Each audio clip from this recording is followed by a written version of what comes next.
Egy órája rendeltem meg a pizzát, mikor kapom meg a kurva anyád? A futár már úton van, uram. A farkam meg a szádba suhan. Gyönyörű szép véreres, van vagy egy méteres. Szépen a türelmét kérem. Nehogy meghalljon nekem itt éhen. Reméltem, hogy nem kell a nyakába lépnem. De jó a segged ma reggel. Ó, látom, odalent növekszel. Elég durván áll a rúd. Ha használod, olyan, mint az olajkút. Ha elmosogatsz, a csúcsra juttathatsz. A szívem meghasad, de dolgom akad. Ha nem akarsz mosogatni, este nem fogsz tologatni. Doktor úr, mi a gond? A nejem más faszival folytat viszonyt. De én nem vagyok beteg. Minden remeg, bár a farka kicsit jobban remeg. Ez mitől lehet? Csak nem azért, mert kívánom a szexet. Basszon egy jót, ha lehet. Említse az asszonynak, könnyű ezt mondani az orvosnak. Kap egy igazolást, miszerint erőltetni kell a baszást.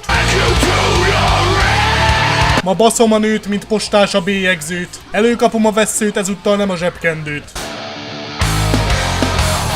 Hogy érted azt, hogy nem? Mondtam neked, drágám, hogy bulizni megyünk ma békésen. Arról volt szó, hogy a faszomat a szádba teszem.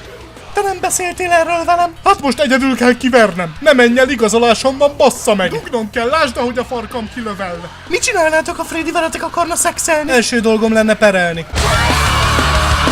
Ha tetszett a videó, dobj egy lájkot, és ha gondolod, iratkozz fel.